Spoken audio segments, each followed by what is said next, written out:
It is October 31st, 2001. We are in Paris.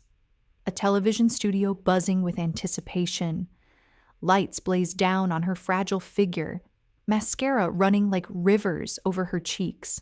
Her hands tremble uncontrollably. Every eye in the room is fixed on her, every camera lens waiting.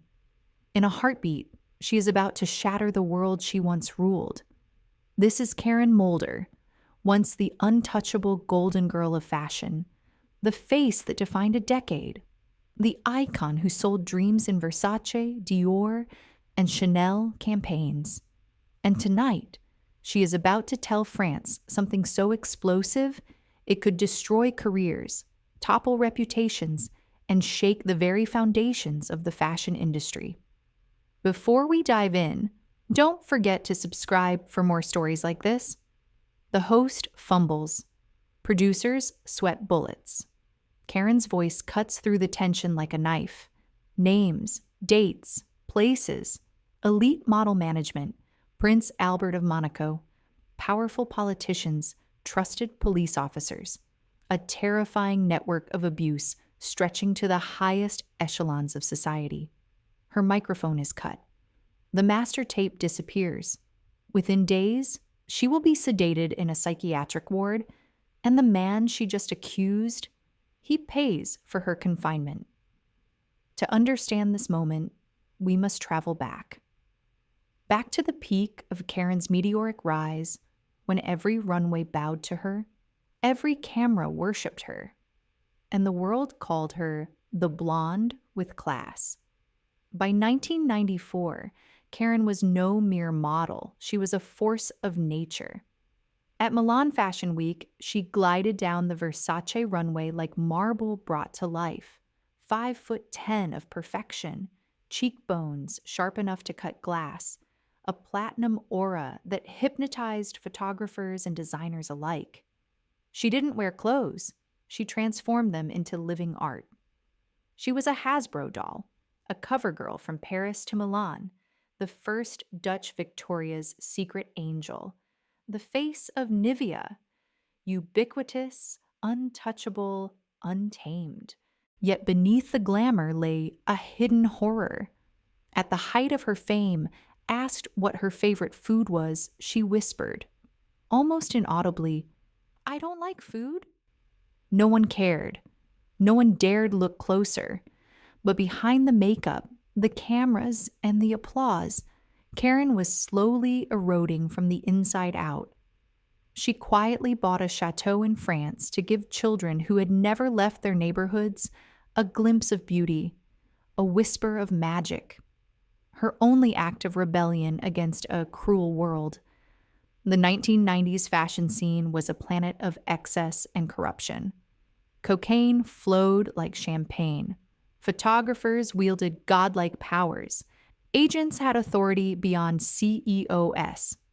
Models were beautiful commodities, bought, used, and discarded.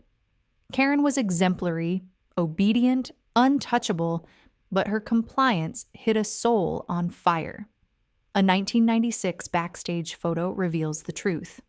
Hollow eyes, a smile that conceals unbearable emptiness, a girl admired but never truly seen.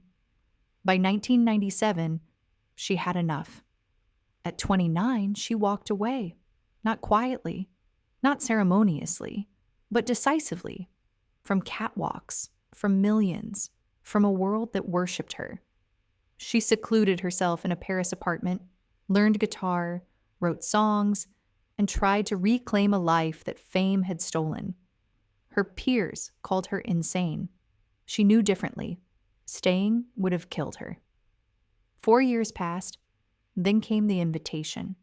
Tulle and Ampar, France's largest talk show. It promised a controlled re-entry, a chance to speak about her music career, her new life. But from the moment she entered the studio, it was clear this would not be a tame return. Karen fidgeted under the hot lights, sweat glistening on her skin.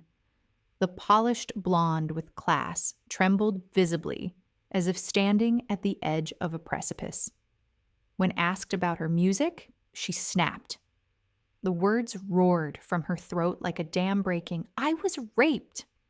She named names: Gerard Marie, elite executives, police officers, politicians, even Prince Albert of Monaco, and described a terrifying, systematic abuse network.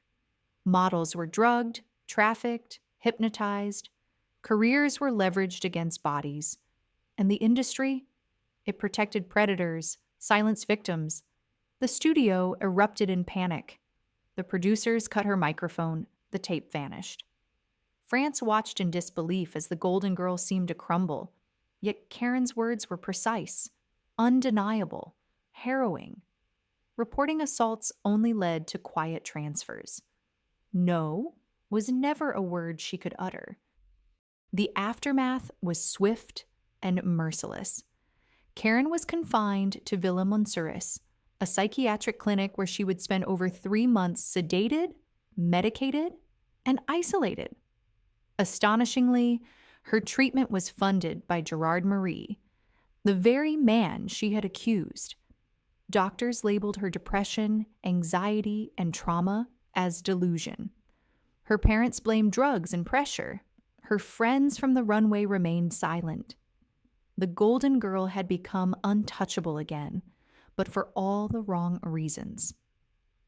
2 weeks into her confinement, she wrote an apology letter to Prince Albert of Monaco, recanting her televised accusations as a cry for help.